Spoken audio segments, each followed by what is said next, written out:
process this, the 1970s were 50 years after the origin story.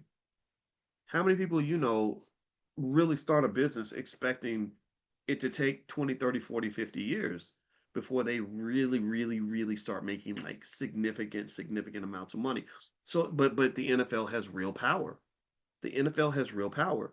If you were to look at the value of all the NFL franchises, you see massive amounts of money.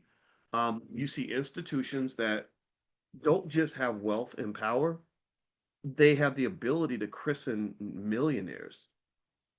Don't look at how much money somebody's making. Look at how much wealth you have to pay that person and have that person be the 80th person on your payroll. Right? Don't look at LeBron's salary. Look at the wealth of the person that signs LeBron's check.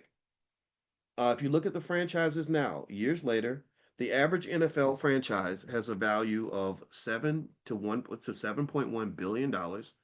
The combined net worth of all NFL teams is 228 billion, a quarter of a trillion dollars.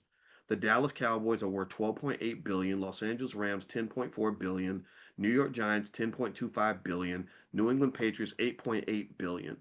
And if you look in the history of what these franchises cost in 1920, you would find that a lot of these teams you could have bought for $200, $200. A lot of people were offered opportunities to buy these teams, but they chose not to because they all they saw was a raggedy business. They had no vision. They had no financial consciousness. Financial consciousness means you don't just see what's there, you see what could be there.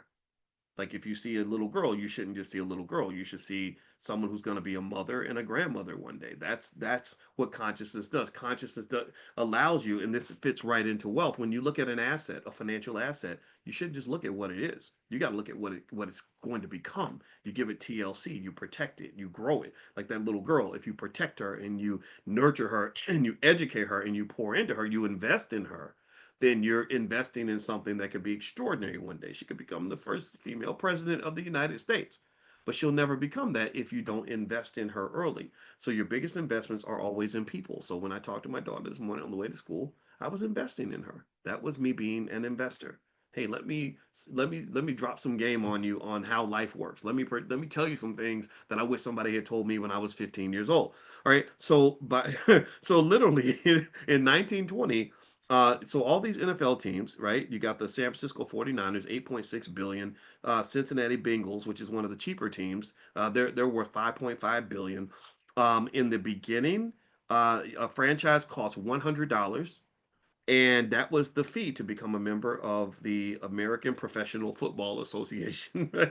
Some teams didn't even pay cash. Some owners just agreed to show up to meetings and follow the rules. That's it. They said, look, you don't have to pay us anything. Just follow the rules. And player salaries, players were earning $50 to $75 per game, and most teams lost money and folded and had to merge. So this was not for the faint of heart.